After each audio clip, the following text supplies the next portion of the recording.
This is Your Voice, Your Future. I'm your moderator, Armstrong Williams. Welcome to our WBFF FOX45 studios in Baltimore, Maryland. We're joined tonight by Aisha, Braveboy, Ivan Bates, state attorneys from Prince George's County in Baltimore.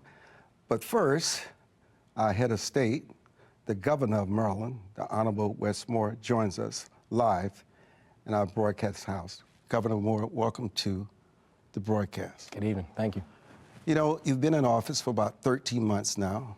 You've had an opportunity to make an assessment, especially of your leadership and the people that you lead in this great state. What did you walk into? Well, you know, we walked into something where there was great potential in our state, but it was being unrealized, where we still had people who are not having the opportunity to fulfill their potential. When we first came on board, we had Maryland was ranked 47th in economic momentum because we just were not competitive as a state. We were 43rd in unemployment because we still had so many people who despite having the ambition, the opportunity was not meeting that. We had an economy that had not grown in 5 years. Maryland's economy had grown by 0.2% over the past 5 years. The average state in this country had grown by 7.5%.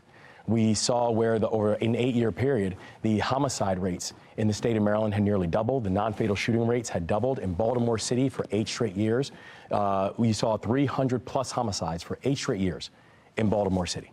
So we knew that we had a state that had tremendous potential.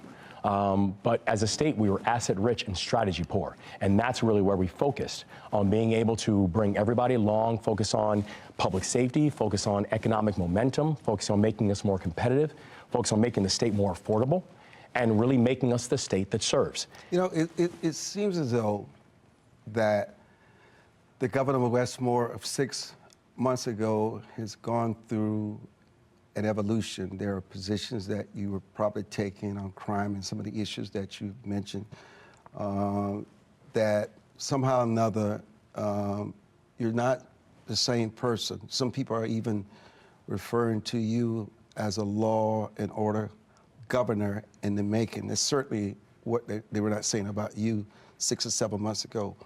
What is it that you've listened to? What has influenced you that has caused you to evolve and what people perceive to be not someone who's different, but someone who's better? Well, you know, I think people should also pay attention to what we were saying from our first days, where I said that public safety was going to be the top priority for this administration, and we were serious about that. It's the reason that we made historic investments in local law enforcement. It's the reason that we, you know, have focused on really adding measurements of accountability and everything that happens, and saying that, yes, we have to support communities and support people in our neighborhoods, and at the same time, there need to be consequences for people who break the law. And so I think the thing that continues to happen is we spend our time with the people. And you have to remember, like, I don't come from a political family. I don't come from a political background. Before I ran for office, I was an Army officer, a combat veteran. I ran a small business in Maryland, and I was CEO of one of the largest poverty-fighting organizations in this country. My power didn't come from a political party. My power didn't come from an institution or from platforms or from pundits. My power came from the people. And so what has continued to happen is I know where my strength comes from. It comes from the million-plus people who voted for me and who wanted me to come in and listen and lead. And that's exactly what we have done in our time period, where if you look at what's happened just in our time in office, you know, we talk about economic momentum. Maryland now is one of the fastest growing economies in this country. You look at the fact that now we have... Before you get there, I think it's quite insightful that you're saying that not necessarily your policy wonks and not necessarily your cabinet secretaries, but as you canvass the state of Maryland, you're listening to the voices of people who are truly your boss because they elect you. What is it that they're saying that has made a change within you? Well, I'm very proudly the people's governor. They put me in the seat. They're the ones who direct where we go and how we focus our time and our energy. And I know that we have continued to hear the same things from people. And I don't care if we're talking about Western Maryland or all the way to the Eastern Shore, Hartford and Cecil County, all the way down to Calvert and St. Mary's and everywhere in between, there's 4 things that people want us to focus on. Make Maryland more safe, make Maryland more affordable, make Maryland more competitive, and keep making Maryland the state that serves. And so my instructions come from the people who put us in there. And I think our entire administration, our job is to be responsive, our job is to move aggressively, and our job is to move in partnership. And that's a partnership with community members, partnership with the legislature, partnership with local electeds, partnership with everybody. Because if we can do that, then we're going to be able to create the kind of momentum and keep the kind of momentum that we are now seeing in the state of Maryland. So let's take making Maryland safe. What investments did you, as the governor, made, and show us how it's actually working for the people? Oh, yeah. So if you look at the investments that we made using budget, using our executive power, we've made historic investments in local law enforcement. Now, in this year's budget, $127 million towards local law enforcement. That's a record number. Introduced legislation that focus on things like filling the gaps and the vacancies, because you cannot close cases if you don't have boots on the ground to close the cases. Introducing legislation that focuses on victim compensation and supporting victims of crime, because supporting victims of crime is not just about righting a wrong, it's the best way to help close cases. Making sure that we're doing things like funding our state's attorneys that are on the ground, millions of dollars to our state's attorneys, over $3 million that alone went to our remarkable state's attorneys in Prince George's County and Baltimore City, who we'll have on here later on today. Maryland is also unique that we're one of the only states in the country that we fund the U.S. attorney. Comes from the state's budget. Over $2 million goes to the U.S. attorney from our state's budget, focusing and investing in technology and AI to help to solve cases, really zeroing in on all the items that can help to make us safer, to close cases, to make sure that people understand there are consequences and implications for especially these repeat violent offenders, and getting these illegal guns out of our streets and off of our neighborhoods.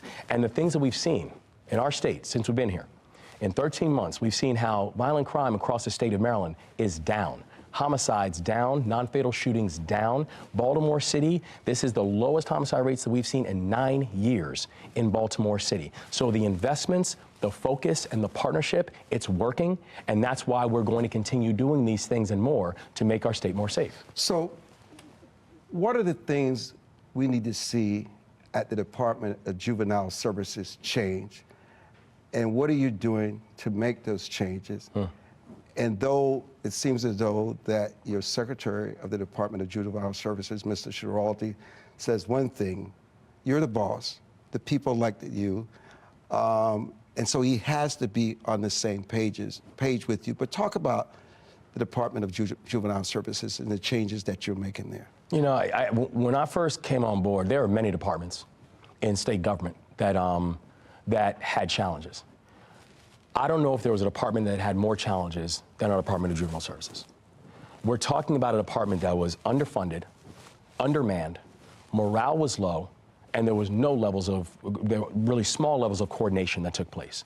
You think about when we first came in office, there were the vacancy rate of roles in DJS was 18%. Right? 18% of the roles were not filled, which means you did not have people who were there to actually do the job.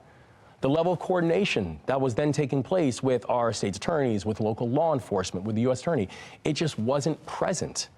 And then there was no real vehicle or mechanism that really dealt with some of the most challenged youth, the ones who have 2 and 3 and 4 referrals, the ones who have already been found guilty of violence using a handgun.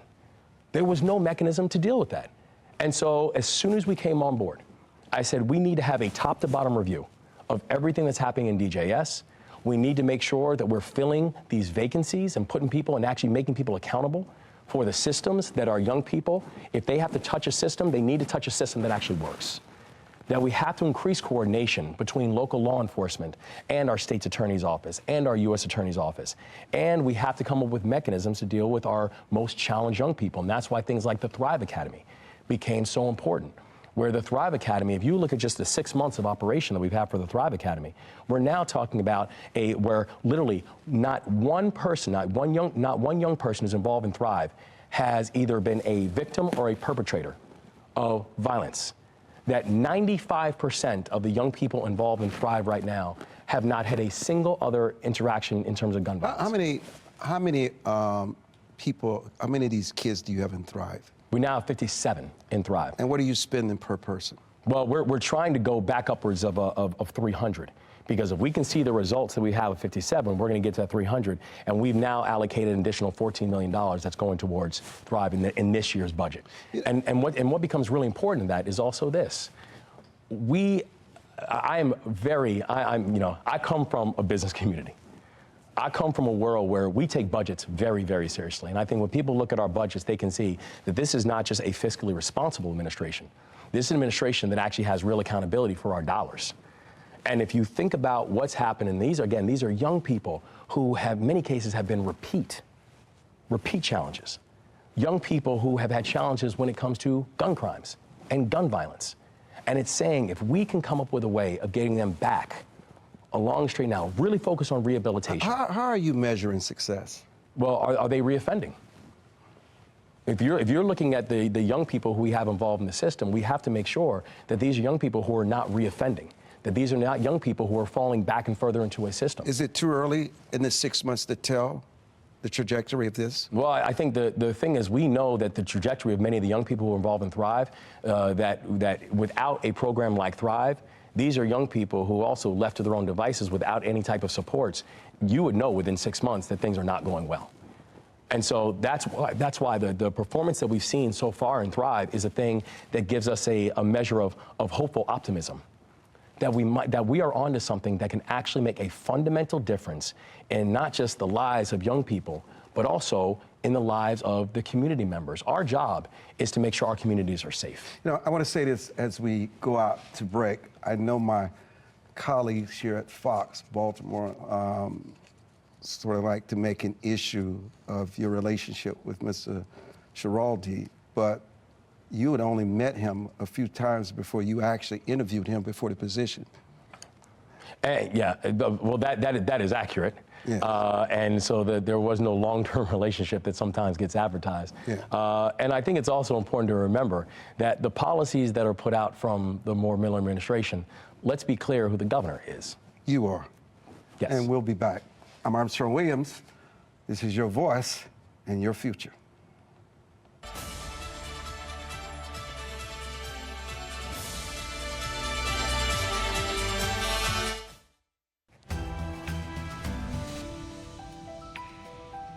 So welcome back to our broadcast with the Governor of Maryland, Wes Moore.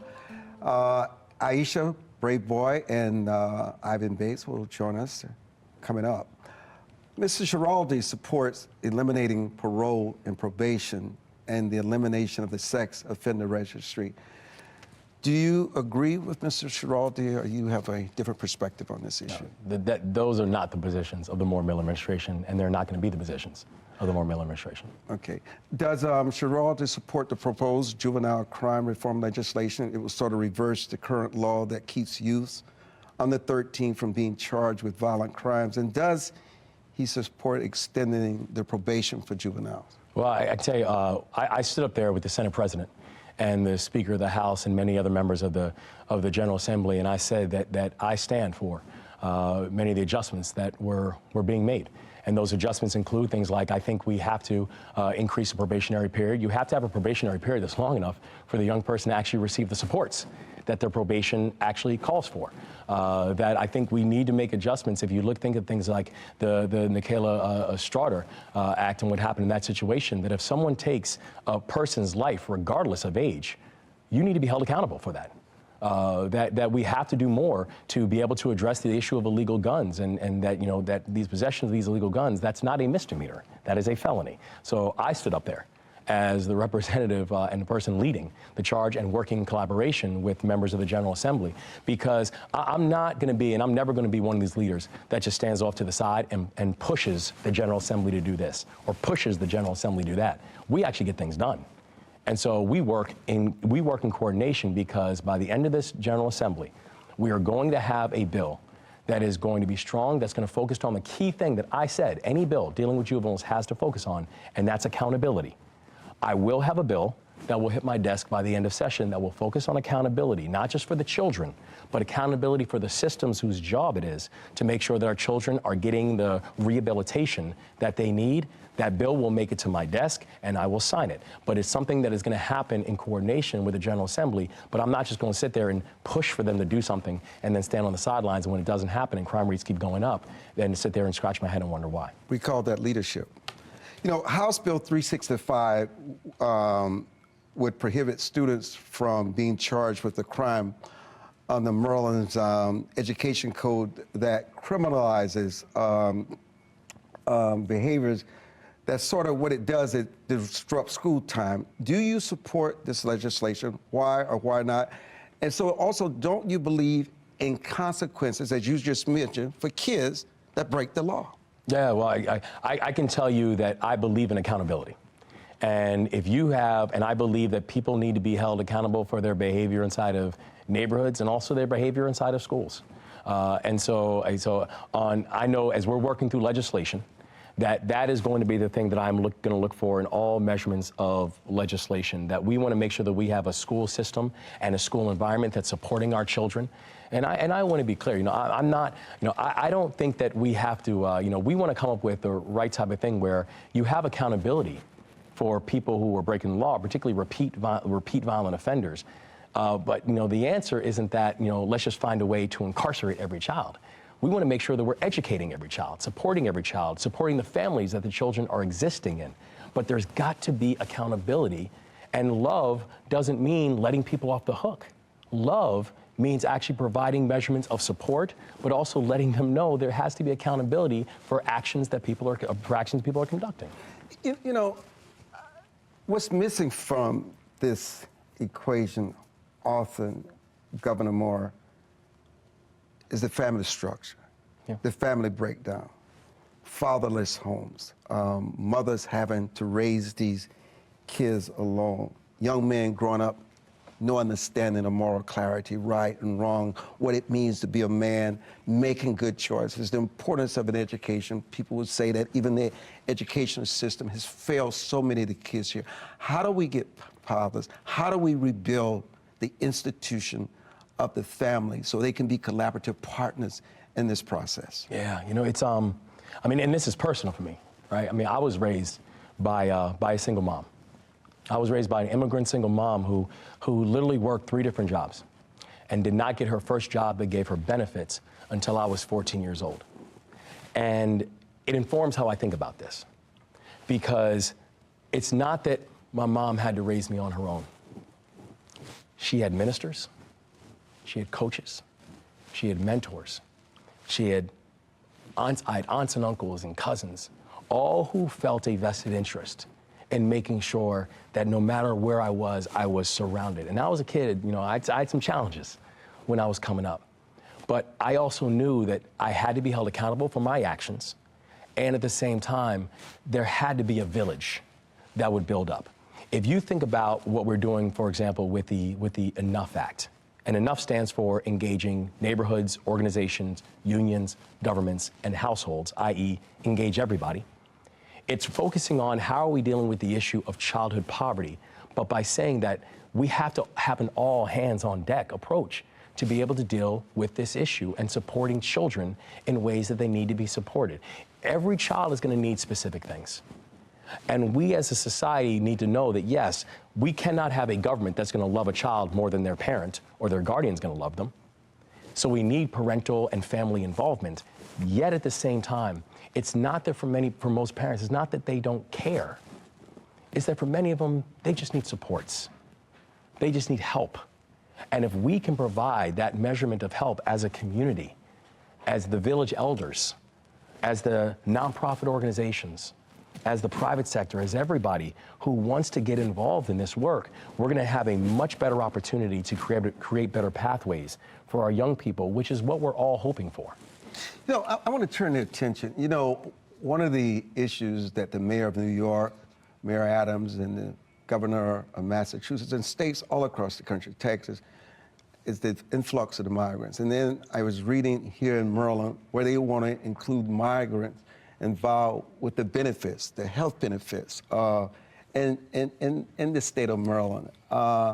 What are your feelings about it when you have a state of people that you represent are already overburdened, not getting the benefits that they need, they're struggling in their families, they pay an exorbitant amount of taxes, and yet you bring people in this country who've not contributed one dime. I believe in the immigrant song. People believe in that, but people are just angry, mad over this because they don't believe that Americans are first anymore. This is an infuriating issue. And it's infuriating because as a chief executive of a state, we know that the responsibility to fix this issue, this belongs to Washington. This belongs to Congress. There's no governor who controls immigration policy. We just deal with the brunt of it, and we just keep on getting asked to pay for it. And so, earlier, I actually stood with 8 other governors, and we wrote a letter to Washington saying, we need you all to address this issue, to allocate the capital that you said needs to get allocated, and also focus on border security and focus on this flow of people, because we're dealing with the consequences. And then you see how the president then actually gets together with a bipartisan collection of people in Congress, to include even people like, conservatives like Senator Langsford and Democrats, and saying, let's put together a border bill to close off the border and to ease the pressure and provide resources to our states. And what happens? They kill the bill. The bill dies. And so then what happens to us as a jurisdiction? We deal with the consequences. So I stand with the collections of other governors who have been crying for this, demanding that we get action from Washington on this issue. But the level of inefficacy that we continue to see from them down there on this issue has nothing but challenging consequences for us, because it comes from our balance sheet to have to deal with this. We believe in measurements of humanity, but we also believe in having measurements of order. And that's what's coming out of a lack of movement that we're seeing from Washington, despite the fact that the president has, pulled together a bill, a bipartisan bill, that was just discarded. No one is infallible, and certainly you had your challenges as governor. If there's anything that you could redo, a change, what would that be? I'm really proud of how this state has been moving over these past 13 months. But I think if there's one thing I wish I would have better explained to people what a memorandum of understanding is. Oh, the Orioles. Yeah, and I say that for this reason. A memorandum of understanding, or an MOU. As you know, in the business world, when you're doing a very large, complex deal, these things are not just commonplace. These things are almost prerequisites for the closure of a big deal. And it was a big deal getting this done, because remember, that was the first time publicly that the state and the Orioles said, we're here for 30. First time publicly that was said. But an MOU is not the conclusion of a deal. The MOU is the terms of the deal.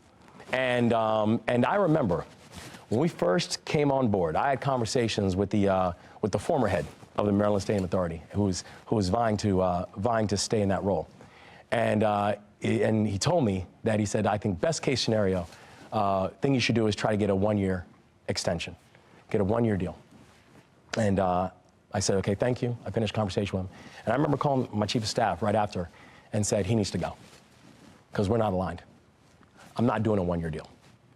And we came in with a very clear understanding, and we got a remarkable Craig Thompson as the new chair of the MSA, who helped to shepherd this. And we said there were 3 things that we were looking for. 1, we had to be good stewards of taxpayer dollars. 2, we need to create winners on and off the field. And 3, I'm not doing a short-term deal. Only long-term deals, because you need that measurement of predictability. And you just see what's happening in Washington, D.C. with the Caps and the Wizards, or what happens in Oakland, to show that if you don't have that predictability, they will leave, and they have the option to. So by us locking in the Orioles for 30 years, this was a big deal, and it would not have happened without the MOU. But I think that there's one thing I wish I would explain to people, that yes, the MOU is a very big deal that we got that done, and it was an important framework for the continuation of what we're looking to get done. Governor Wes Moore is our guest. When we return, the Honorable Aisha Braveboy and Ivan Bates will join the conversation. I'm Armstrong Williams. We'll be back.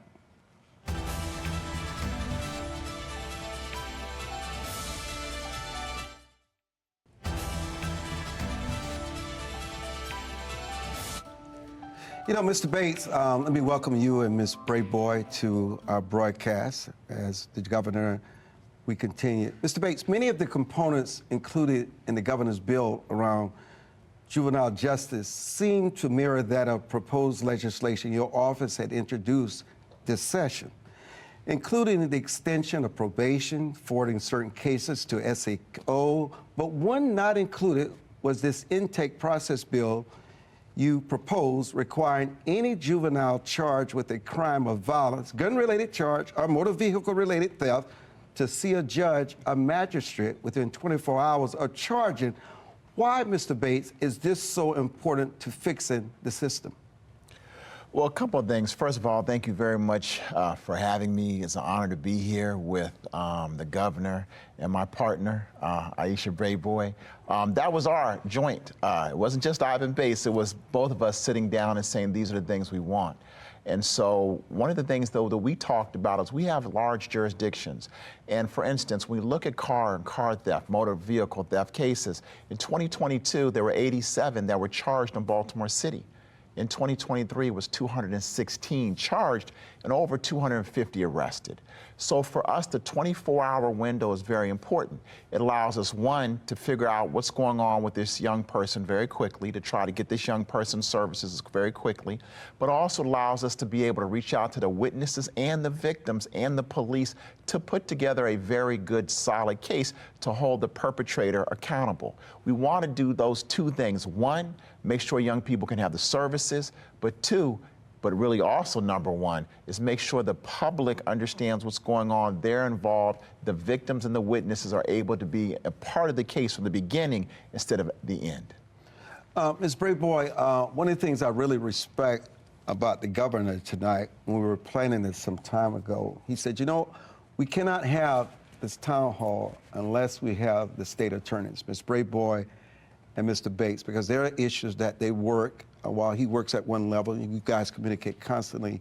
He was adamant that you join this panel tonight.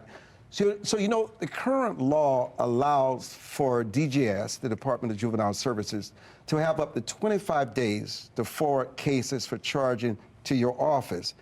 Now, the governor's bill reduces that wait time to 15 days. Will that be instrumental in helping to hold juveniles accountable?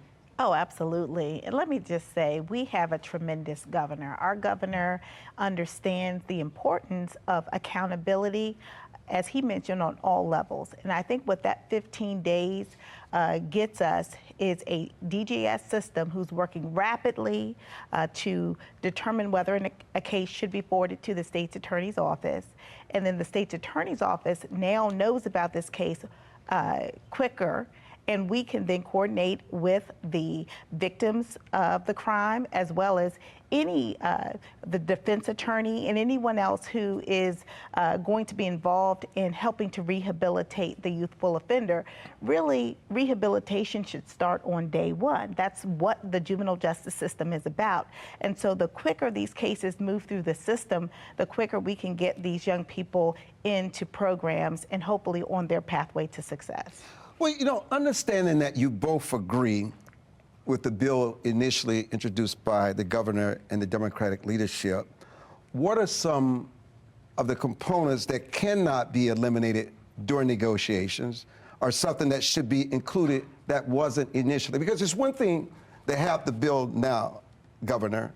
Anything can change between now and April in the time of the passage. Ms. Braveboy. So for me, it's being able to have more flexibility with probation. It is really important that our young people are accountable for any rehabilitative services that are offered through the Department of Juvenile Services. It's important that they take advantage of those services. And it's also important that the Department of Juvenile Services has those services ready and available for the young people as well. But young individuals who are in our juvenile justice system are responsible to the court to participate in mandated activities to help them become better citizens. And if they have not completed that within the prescribed period, being able to extend that period of time should be available to a judge without any issues. And so it's really important that we have that flexibility, we maintain that flexibility within our justice system. And I think that was an excellent inclusion in this bill. How do you, I know you're an advocate for lowering mass incarceration, but how do you balance that with what the governor has said? Yeah, you can do that, but there's some young people, when you have 90% of the crimes being committed by 10% of the same people, recidivism is almost at 60%, you have the same offenders, obviously you had to have an evolution to say, something has to change here. Well, I have never believed that individuals should not be punished and punished appropriately. We have held people accountable. Unfortunately, we've given young people life sentences. I mean, this is the world in which we live in. We have victims who deserve justice. We have a community that deserves safety. And we have individuals who need to be taught a lesson. So all of those things are true. But what we know is that 95% of the people who are arrested, prosecuted, and convicted are coming home. And so the question is, how are they coming back to us? So while I believe in appropriate punishment, appropriate sentencing, I also believe that we have to give people a realistic pathway to come home and be stronger and better citizens. Governor, your comment? I could not agree with her more. And I'm thankful for the leadership of showing what that looks like in action, because it's true. You know, we do have a situation that the vast majority of people who are incarcerated, we have to remember, they are coming back home at some point, right? And so how we're thinking about their rehabilitation, how we're thinking about preparing society for their reentry, it's going to matter. We have to make sure that people have a pathway for rehabilitation. We have to be clear that for these repeat violent offenders, that you know, we are coming for them too. And for these people who are preying on our children and trying to utilize our children to do their work, that we are going to hold them accountable to the fullest extent of the law. And at the same time, we do have to remember that we are not going to militarize our way to a larger and a safer society. That it has to couple. Accountability and rehabilitation are two things that are coupled together in order for us to get to our larger goal. Mr. Bates, do you have faith in the DGS Secretary Schiraldi? Are there other employees or components of DGS that you feel are part of the problem that currently exists? And how are we leveraging federal, the dollars, the federal investments? Because the resources that government provide is important. And who deserves the credit for the drop in these homicides? Well, you know, you asked me a number of questions. Yes, I did. First, I'll go ahead and start with Secretary Schiraldi. You know, I've had the opportunity to sit down. And you don't have to be polite because it's bosses. We respect truth here. Yes, okay? yes. Speak you know, I did have the opportunity to speak with Secretary Schiraldi, and while we weren't always eye to eye, we found common ground on a number of issues. Based on that common ground, I'm one of these, you know, I'm going to believe you at your word. But what I do know is that his boss is the governor. That's right. And what I do know is that the governor will do what the governor needs to do because he is committed to the people. So I'm not as worried about Secretary Schiraldi because I know who the boss is. And go ahead, please. And for me, the governor has already set out the path of holding young people accountable. And now if Secretary Schiraldi decides that that's not what he wants, or he has other people that he's hired who to be honest, there's a couple hires that are a little concerning, but at the end of the day, that is the path that the governor has charted. And this is the secretary that he selected. I will support my governor because I believe in his choices. But I also know that having spent many hours talking to the governor about what's going on in the juvenile system, that he is committed to fixing DJS and that he will do what needs to be done. When you have that commitment from the governor, then you feel that, okay, this will get done. Educate us. Obviously, a year or so ago, homicides in Maryland and Baltimore was just off the charts. Yeah. All of a sudden, it dropped. Everybody wants to take credit. But the Bible says give credit where credit is due. Walk us through how the U.S. Attorney, Eric Barons, you, Ms. Braveboy, Mr. Bates, and the governor were able to put everything aside and come together under one umbrella with his leadership. How did you make it happen? And how it can be a model for others? And how will citizens continue to see that they don't live in fear, their children are not threatened, they don't have to worry about, they walk out to their car, there's more car theft, more carjacking. How do we continue that trajectory, and how did it come about? So the first thing we all did was we listened. We listened to the people that were impacted by crime. And then we talked to each other. What we said is that we are committed not to point fingers, but we are committed to coming up with real, viable solutions. And so what we did was we talked to the governor, and the governor had an open mind and an open door to us. We said, hey, here are the resources we need. Here are the strategies we want to employ. Governor, will you help us? And you know, I remember picking up the phone and calling him one day and dealing with this issue of juvenile crime. And he says, what do you need? I told him what I needed. And we were able to stand up with his help, the very first of its kind juvenile, Family Justice Academy in Prince George's County. That academy works not only with justice-involved youth, but also with their parents. It's so important that we empower parents, that we have compassion for parents, but we are also holding our parents accountable. But sometimes our parents need help too. And so with the governor's help, we were able to do that. And those kids, we've had 33 young people in that program, and so far none of them have reoffended, and they have gotten the help that they need, and their parents have too, to make better choices. So this is the type of governor that we have always been waiting for. Governor Moore is the governor for this time in the state of Maryland. And I think that's why you're seeing this decline, because he's listening, he's collaborating, and he's putting his money where his mouth is. How important are those resources, Mr. Bates, and how are they spent? No, it's very important. You know, I can give you an example. Last year, you know, I came in office and my office decimated. We had about 138 prosecutors and about 188 positions. Now, we've gone on and hired quite a few, but they don't have that experience. So if I can't have bodies in terms of new prosecutors, what can I do to lighten the load of their work? And one of the things we find out with body camera footage, it's a lot of work. So it used to be that a prosecutor would get 10 cases and would be able to look at them and prepare their docket within a couple hours. Now those 10 cases could be almost 10 to 12 hours because they have to look at all the body camera footage. So my office had 5 people for the whole office that was looking at body camera footage. Well, what you look at is to say, well, what can we do to have a body camera footage division? And when we realized what we needed was to increase the division and to grow the division. So we reached out to the governor's office and said, how can you help us with this? And to be honest, I first, looked locally, but they weren't able to, and I understand that. But then the governor said, what do you need? And so we talked to the governor. He did what he needed to do for us. And the next thing I know, we received $1.7 million. And that we've now received, we'll go ahead and get the pins and all the local things that we need to do. That money now will allow us to hire paralegals to look at the body camera footage. So instead of my prosecutor spending an hour to 2 hours, a paralegal will look at it, and it might be 55 minutes of nothing, but 5 minutes of something. They'll pin that 5 minutes of something, so instead of my prosecutor spending an hour per case, they now can spend 30 minutes per case, or, looking at it in that regard, because now they'll only look at those 5 minutes that are important. That's the way that, we've had the governor working with us to use those resources to allow us to be better in doing our job of keeping people safe. Their voices impacting your future. I'm Armstrong Williams. We'll be back.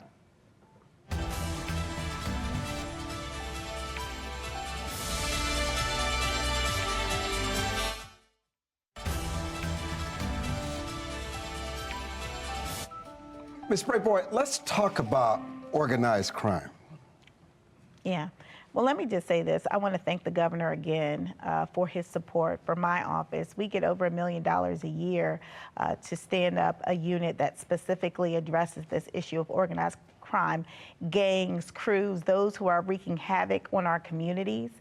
We've been able to take down several gangs throughout Prince George's County because of the help of our governor.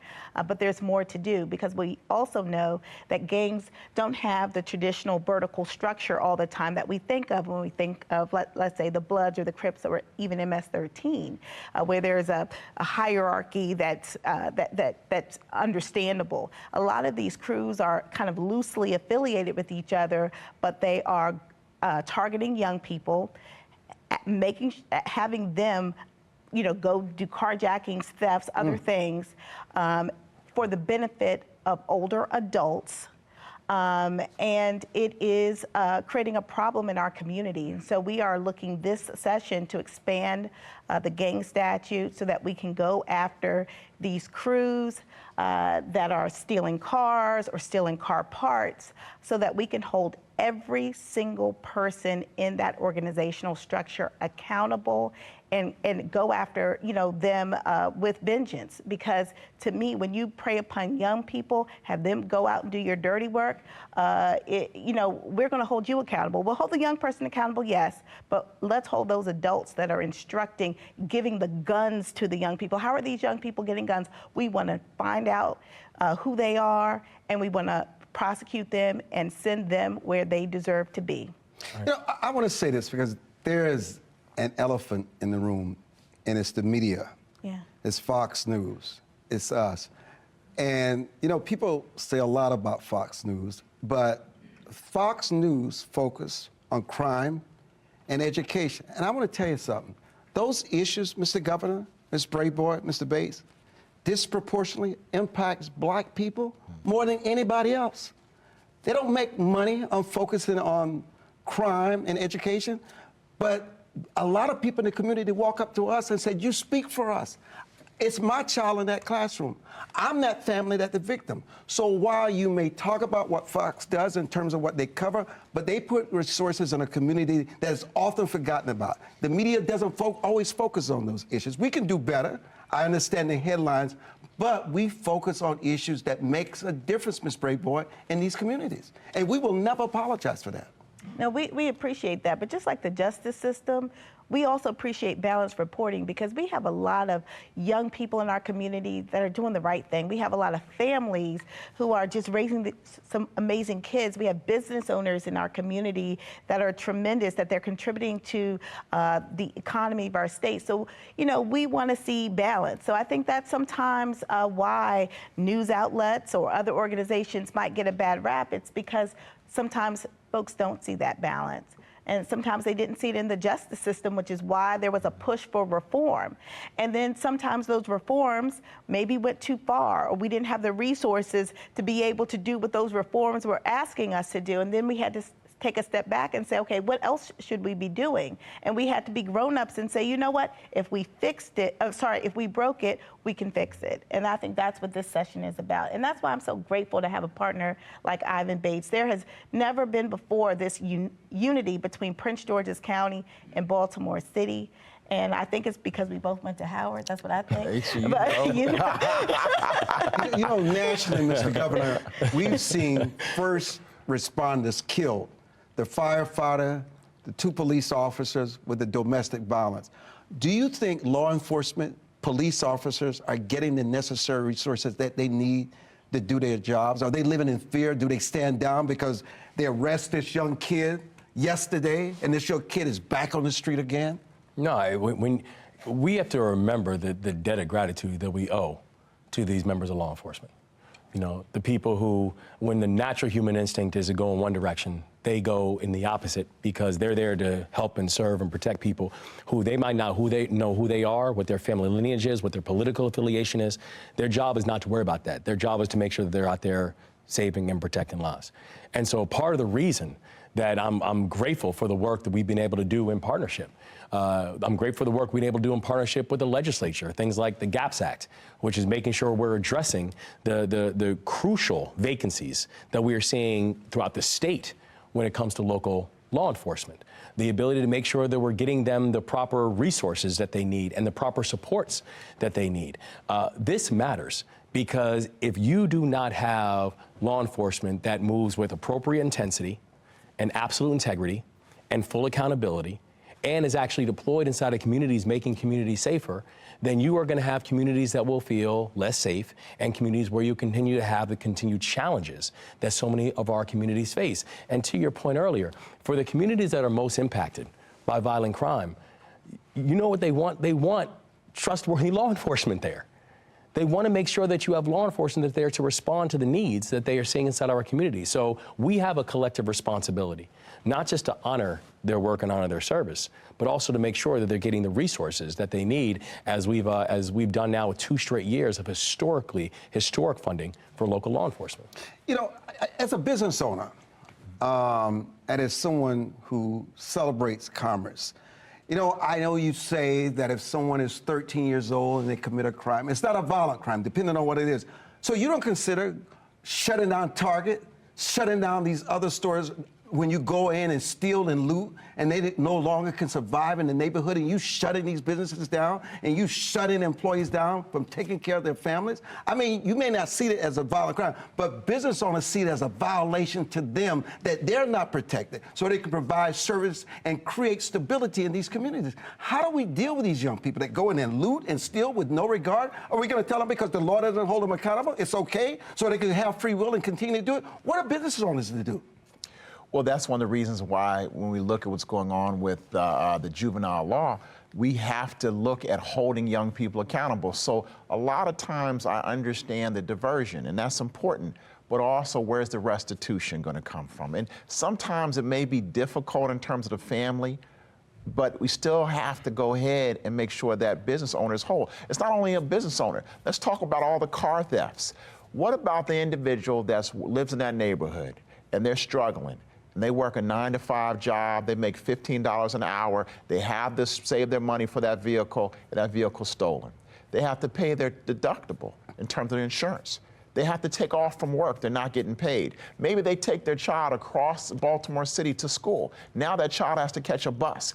That child stealing that vehicle impacts our families greatly. And that's something that people do not always see. I think one of the things, we're so focused on our children, which is very important, but we also have to give focus on the victims, because the victims look just like so many of these children. Right. And they're the people who no one hears about. They're the ones who are struggling. They're the ones, unfortunately, they can't leave Baltimore City because they don't have the money to leave. They're right there in that neighborhood. Then they're angry. Then their children are angry as their children grow up and see nothing happen to these other children. So we have to stop that cycle. We have to remember our victims, but we have to give the services to the young people, but we also have to look at the young people's parents to understand what role they are playing in making sure their children are being held accountable. You know, Mr. Governor, people want accountability. That's what we want here. And I know this is your first time coming to Fox News. Ms. Braveboy and Mr. Bates and others have always come. I hope that you will participate more, because I've never seen you stronger. I am just startled as I sit and listen to you and see your evolution. And I do not say it with flattery. I say it with hope, because that's what people need. They need a leadership. They need a governor that does not respond to every whim of somebody, because you got to respond to moral clarity, what works, no matter who it offends. You got to be the voice of the people. And I'm glad to hear you say that you're the people's governor, but we're glad to have you in the Fox House. And I know you've not always felt warm about us, and I understand that too, because sometimes we can get carried away also. But the main thing is, the world needs to see the media and the elected officials working together, whether it's the Baltimore, whether it's the Fox News, or whether it's my Baltimore Sun. Yeah, and I do think it's right, because I think people are tired of the finger pointing.